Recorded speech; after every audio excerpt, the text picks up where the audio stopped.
we have made it mandatory that as you borrow, there is a saving component.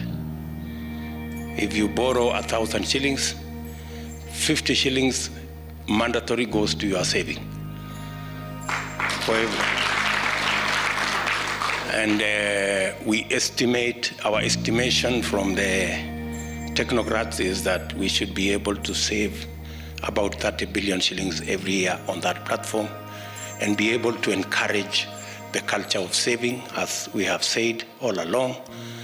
And then the third item is that for every amount you save, the government of Kenya is going to match it 2 to 1. I think you have heard that.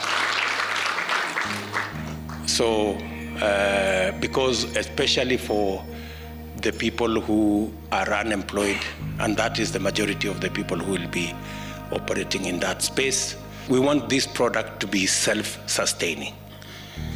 We do not want a product that cannot move on its own. So what we have done is we have factored in several components. We have factored in 4%. 4% will be for the people managing the digital platform, including a call center. If there is a problem, there will be a call center for people to call and get assistance if they are stuck on one of the or one or other issue.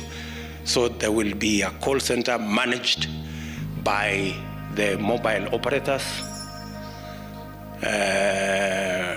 There will be, of course, the management of the engines and the infrastructure, to the technology infrastructure. There will also be the upgrading of the infrastructure with the time, so that we don't have to bother ourselves with managing that platform. We have also put a component of 2% just to make sure that if there are any defaulters, they do not reduce the fund.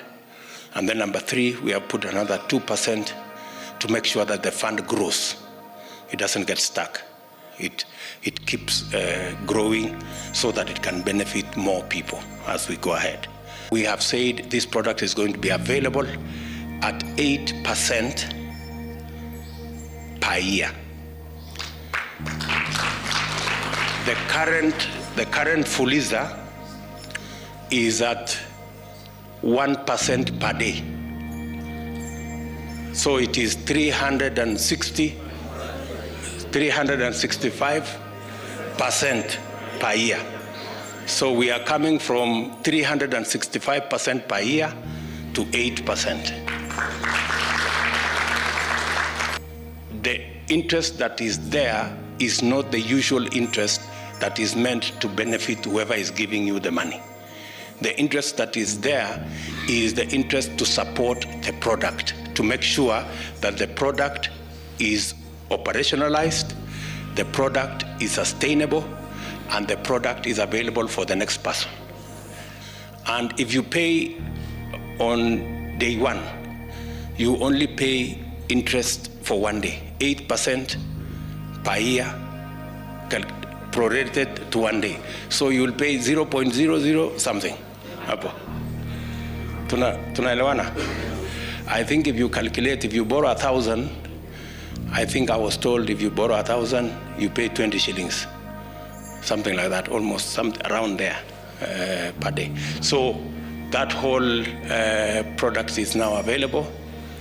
And we are going to launch it on the 30th. The product is going to be seamless. You will not you will not need any paperwork. You will not need any committee. You do not need to know anybody. The product will be online, just like M-Pesa.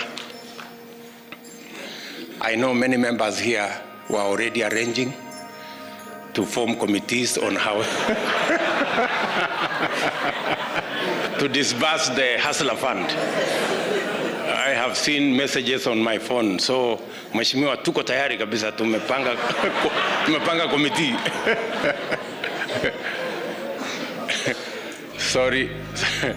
Sorry, I will disappoint you. There will be no Hustler Fund committee.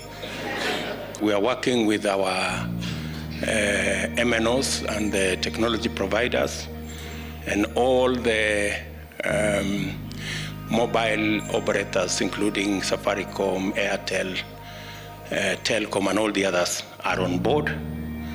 And that is the platform on which that money is going to be disbursed. I know many of you may ask, what happens to ordinary people and the others? I want to tell you, Mama Mboga is ahead of us. Mama Mboga already anaoperate hapo kwa M-Pesa na ako tayari kwa Fuliza. So, and we already have 40 million people on that platform. 40 million operators, 40 million borrowers. So, have no problem that anybody will be left behind. We've made it also possible to be able to borrow using not necessarily a smartphone, even the ordinary phone. We have USSD number that people can use to access the same way. So it's it is a flexible product.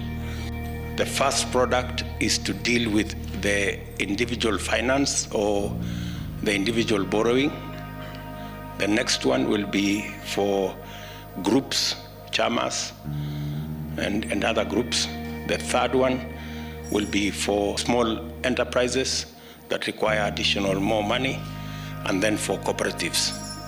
So the first one we are launching on the 30th, which will be to take care of the small guys who are borrowing and who today are harassed by Fuliza and all the other products, Tala and Branch and all the others.